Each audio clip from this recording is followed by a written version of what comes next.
Good morning and welcome to Frontiers of Knowledge segment of Dr. Lamba's Awakening Call. We have heard of the politically correct attitude of the people who assume that they are the guardians and self-appointed custodians of morality, of ethics. And now here comes a new sort of a police. There was a moral police and now we have a vocabulary police, and that's CNN.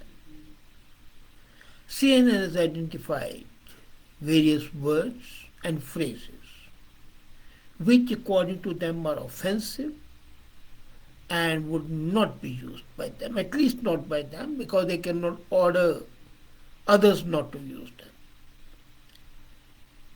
On the one side, English language is adding words every day to its vocabulary. The latest word added yesterday was allyship. It's the status or the role of a person who advocates. The inclusion of a marginalized or radicalized group in a number of groups. The relationship or the status of a person for cooperating with others. So from its, and this word was basically used long back, and then it went into disuse, it was not used, and now it has been revived. So since English is a living language, change would be there. But this banning the words is something absolutely. And if you look at the historical, cultural context, which is important of phrases like grandfather or spirit animal, even they have been banned. They say, no, you can't use the word grandfather. Have you ever casually used the terms spirit animal, first world problem, or spook? It might be time to rethink your use of these phrases. And these words are really, really not at all bad, but then some of them they think are racist. As if the words can have a meaning, you attribute a meaning to the word. The word by itself is not racist.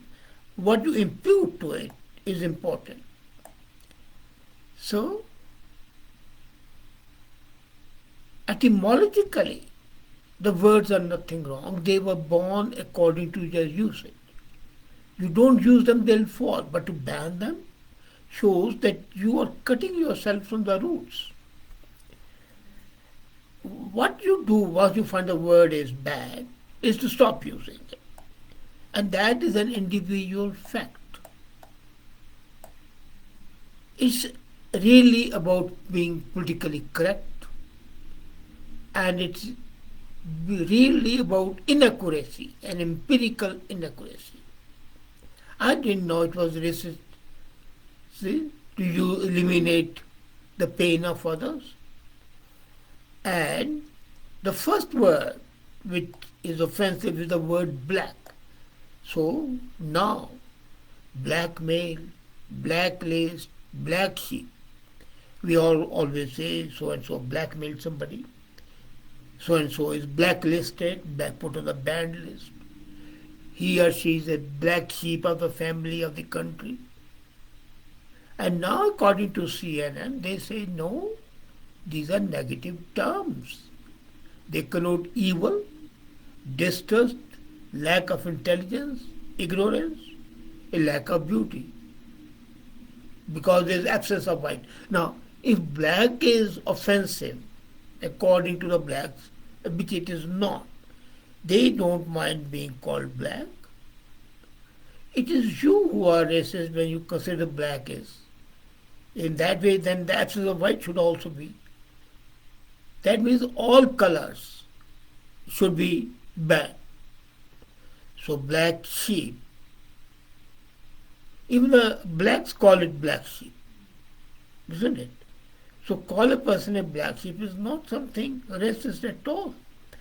This lowering of blackness on the spectrum with regard to values has been developed in the wake of transatlantic slave trade. But it predates that. That's the unfortunate part. It became associated with a particular group of people. That's it. And later on, the majority of that group, having close identity, was called black. It was a sort of identification. So why are we fighting shy of the word black? Word yellow was earlier deemed to be racist. It referred to China, the people, yellow people. It referred to East Asian as a whole, Koreans, Chinese, Japanese. Now, the white list and the black list, both words they say should be replaced by block list and denial list. Isn't it really being ridiculous? Then the computer codes are master and slave. They are also being examined. So if you use a word allow list instead of the white list, it, according to CNN, announces the true understanding of the word. Then the second word they have banned is ghetto and inner city. There can be cultural ghetto, there can be social ghetto. Is a place where the people live a real bad life. It is identifying that area. You improve the life over there. Instead of saying no, don't use a ghetto. Basically, it was used in Europe during Holocaust, and it is derived from the Jewish settlements in Italy centuries back. According to CNN's expertise, these words are used for the people who are not up to date culturally, development wise, to update them. But using the word ghetto, it would remain. You change the word, would it, the inner city not remain the inner city? The political rhetoric and the media representation shows that the suburbs can be pleasant. The so-called inner city can be much more pleasant than others are, the outer cities are. So, but then that is their problem. They are finding a reason to criticize it. Then the third word which they have banned is spooky. The word spook is often used to refer to ghost, something that is strange or frightening. And the history of being anti-black it's not there. It happened, the white soldiers used to call their fellow black soldiers spooks during the Second World War. And the black soldiers never objected to it. Now CNN is intentionally trying to incite conflict. For example, the Halloween decorations seen outside a house are spooky. This is a term used during Halloween. And does it mean that the word should be banned? But it is banned. CNN decides. Vocabulary police comes into picture. Then sold down the river. We ordinarily say when somebody has been mistreated. But then they say no, this deals with the transatlantic slave trade. As a matter of fact, the word is used to mean someone profoundly betrayed or jeopardized.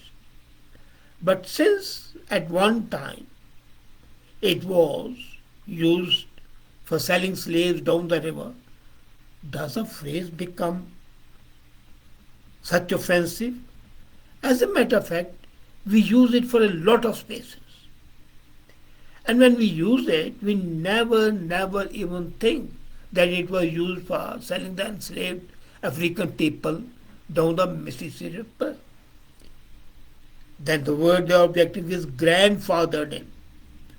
Grandfathered in refers to someone or a business being exempt from the new rules. In 19th century policy, there was a grandfather clause which indirectly stopped black Americans from voting by limiting only those whose ancestors could vote. But then, that doesn't mean the black fathered in phrase came up in that time. It was there being used earlier as well. As a matter of fact, it is speaking of patriarchy, and now you see the word father and mother are banned. Father is to be inseminator, mother is to be the birthing parent. The whole beauty of the mother and the paternity and the maternal love, they are anathema to this police. But wait, here comes further. Spirit animal, powwow, tribe. Now, tribe we have been using since times immemorial to describe a certain community. In enlarged, enhanced family. And since they say indigenous communities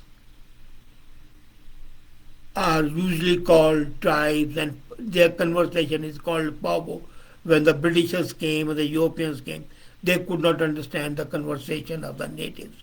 So they called it powwow. And animal spirits. People are jumping around, they live in nature, they are not bound by the harsh discipline. So the animal spirit, powwow, and tribe. As a matter of fact, spirit animal has become a term of endearment to describe someone who the speaker really relates to. So, even that term, which is a term of affection, and then totem pole. They say no, totem pole should not be used. They forget that totem pole represents elders teaching the children. And if you have seen the totem pole, you will always find a supernatural bird at the top, which is said to have stopped the deadly flow of the volcanoes. There is a spiritual connection and reverence for the nature. So why ban this word? Similarly, the same idea applies to tribe and powwow. Powwow is let's get together. It's used casually in conversation by someone who is not indigenous. And if somebody says this is my tribe, what's wrong with that? It is a metaphorical way of saying it's my extended family. Then, as I said, lowest on the totem pole has been banned because this totem pole is sacred item. If you are low at that level. You would be. Hierarchy is a part of the social order. And they say no, the phrase on the lowest of the totem pole casually means something less important. Okay, so what? This is something really, really horrible. Then another word which is banned is savage. Now, savage was used for a person who is wild. And the problem is, it was used by the colonizers who saw themselves to be epitome of refinement. But does it mean that the people who were originally living there were not using the word savage? I find here, I was amazed. Savage is used as a proper name. I saw one MLA in Alberta. Her name is Savage. So would she change her name then? If the moral police values are to be absolutely accepted. If you remember in 2019, an educator called out a clothing line for using the word on t-shirt. Somebody written savage. What rot? And you are saying, no, somebody wants to be savage, let him be savage. Why ban the word? It's important to understand that in case a word hurts somebody, then others would automatically not use it. Then the word banned are gypt and gypsy. Now gypsies are the people who move from place to place. And it was started by the Romas and the gypsies in India, all over. They say, but the CNN says, no, the term perpetuates that these people are inferior. They are not mature. They are not cultured. This is their perception. If you talk to the gypsies, they have no problem in being called a gypsy. And gyp is defrauded, swindled by someone. And they say, no, it was thought that the gypsies cheat. So they were. But then, if they don't see, they will not be called jet.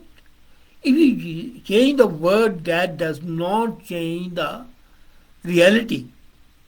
Then the other word is first word problem. They used to say that. First word identifies that you are better, as third word identifies you are bad. So you can use a third word, but you are not using the first word because then you are putting yourself at the top. And that can traumatize people and dehumanize people in a third word. What are they thinking about? Then the word challenge are brainstorm, blindsided, and blind spot. So your drivers know the blind spot. And brainstorming, we know that brainstorming is. The prefix blind is used in metaphorical terms because that describes a limitation of sight. So blind spot is where you cannot see. But no, they say it's insulting to blind. I was seeing a very good video on YouTube of BBC where an Irish police chief makes use of such terms, and by saying one term he annoys the other group, by saying the same term he annoys the third group, and then ultimately says, okay, I apologize from everybody. When that means you cannot say the word deaf. You are deaf to my complaint because it will be insulting to the word deaf. You cannot say this person is deaf mute because this is insult both to the deaf and to the dumb people. Similarly, using brainstorm is to be banned because it is insensitive to use who have brain injuries. So you cannot have brainstorming. That's discussion. Similarly, dumb and lame, other words, which are not to be used. They are offensive to people who suffer from this disability. Another word which is banned is tone deaf. And of course, crippled. If you are otherwise saying about deaf and dumb and brainstorm even, so even crippled, you cannot use a person crippled. You can say he is challenged or whatever. So this connotation of these words are never thought of by the common people when they are using it. For them, these words only describe the reality of life. They are neither insulting, and of course, if somebody uses them to insult somebody, to pain somebody, to humiliate somebody, there are laws for that. Defamation law is there, pain is there, and hundreds of other laws. Law of torts is there in every country. So you can do that way. But banning the word is something absolutely beyond me. Do you think CNN is on the right track? Think about it. Thank you.